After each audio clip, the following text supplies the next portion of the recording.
Hey, what's up guys? My name is Anand and welcome back to my channel. In today's video, I'm going to be talking about Google Ads for software as a service business. Now, the tactics and strategies that I will be sharing is applicable for B2B and B2C businesses. So let's get started. The first thing I want to share is really in terms of three areas that you should pay attention to when it comes to Google Ads. The first one is landing page experience. Now think about this. When it comes to ranking your overall Google ad, as you know, it's based on three metrics: the expected click-through rate, the landing page experience, and the ad quality. So the landing page plays an important role. Once a user lands on your website after they click on your ad, it needs to be really optimized. So try to make sure that you provide clear call to actions, whether it's signing up for demo or a free trial, or a freemium model, or if any call to action button. Make sure that it's clear and it's targeted towards increasing the conversion rate. Don't use any types of headers or footers with lots of links. It's great to keep the overall look and feel consistent with your main brand. A clean UI and UX is absolutely critical. So that's your first step.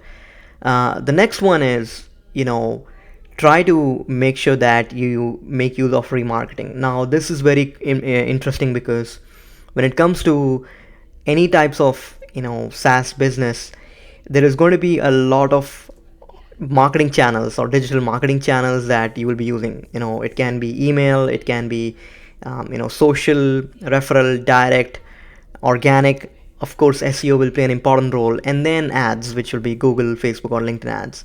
So make sure that you install Facebook Pixel, LinkedIn Pixel, Google Tag Manager, and Google Insight Tag, so that you are able to create an audience based out of website visitors. It's absolutely critical that you retarget your users based out of website visitors, and you can set certain threshold, like hey, I want to retarget people who have visited my product page or sign up page. Or it can be something like, I want to retarget users who have spent, let's say, more than 5 minutes or 3 minutes on my website. Or it can be something like, I want to retarget users whose average session duration is more than 2 minutes. Those are some real good indicators to ensure that you are able to target a very high quality audience and who are more likely to convert. So that's your next tactic that you can definitely make use of. And then keep in mind that you can even increase the bid or adjust your keyword bid for your remarketing audience. That's definitely possible.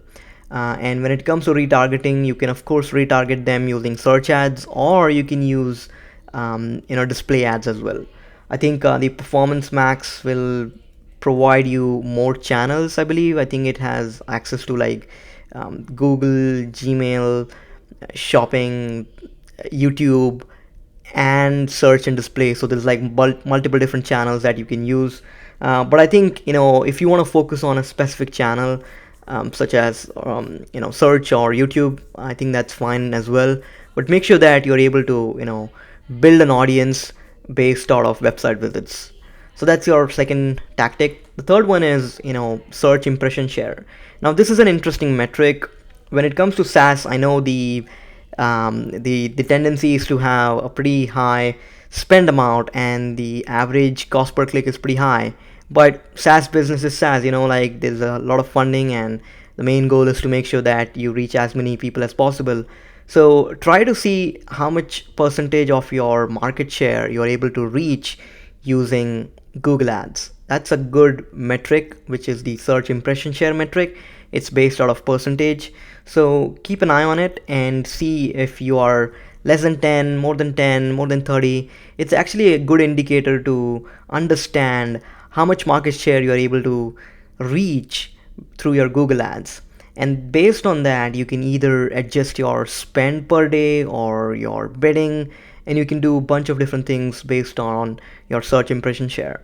If your search impression share is less than 10, it basically means that you can really extend yourself by increasing your budget and reach a more wider audience and capture a bigger market.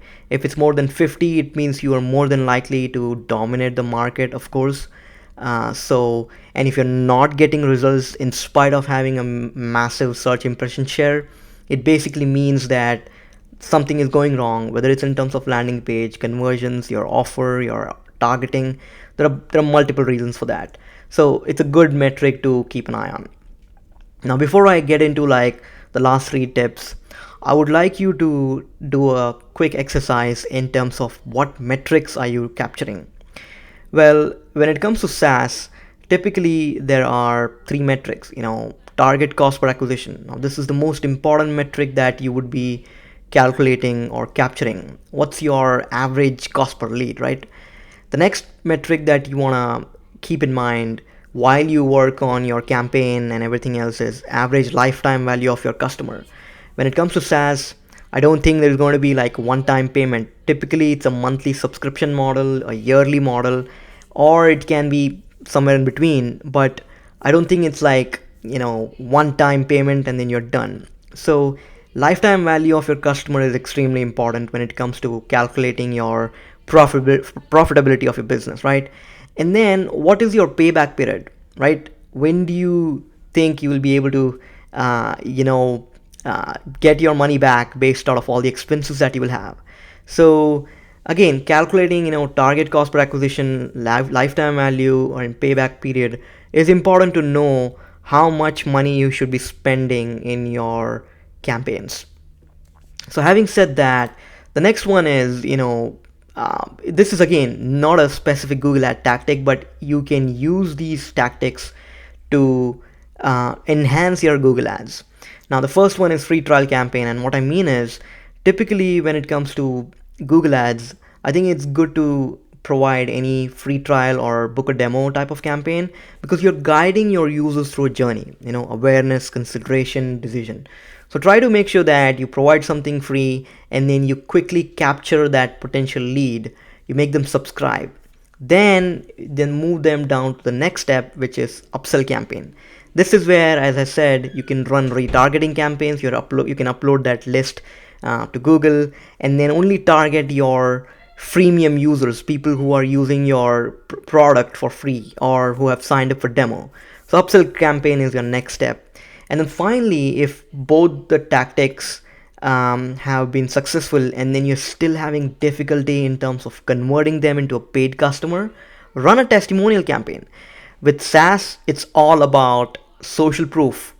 You must have seen a bunch of different websites where, at the bottom when they're about to like sign up, there's a lot of focus on like, look what others are saying after using the product, with reviews and videos and links and so many different things, right? You can package it all together in a beautiful video, right? And then you can run a retargeting campaign which is just focusing on testimonials, where you highlight an existing customer, you highlight the reviews, you highlight the best parts of what people say about your product, and that's your great opportunity to try to convert these freemium users into a paid customer.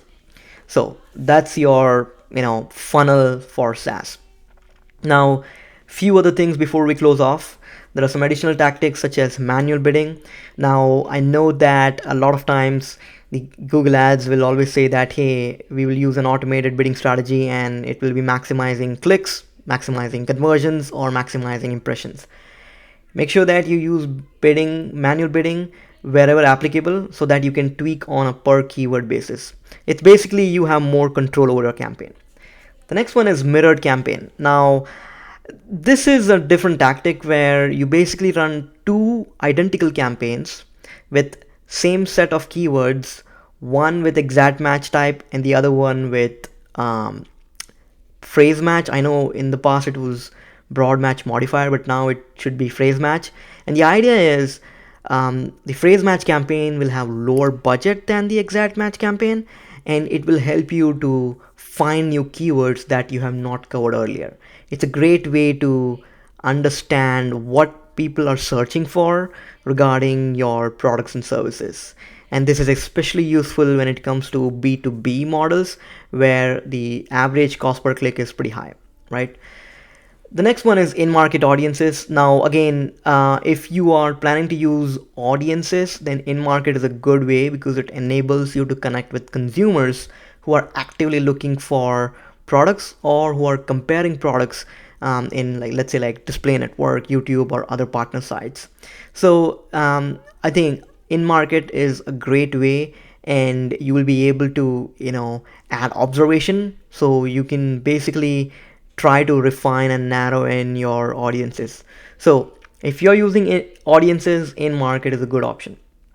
And then finally, bid on competitors. I don't mean to get into a bidding war over here, but this is very true. If you are not already if you have not done any kind of research, and if you don't know if your competitor is bidding on your brand, make sure that you use a tool like SpyFu, or you can even do your search manually and see if a competitor is bidding on you.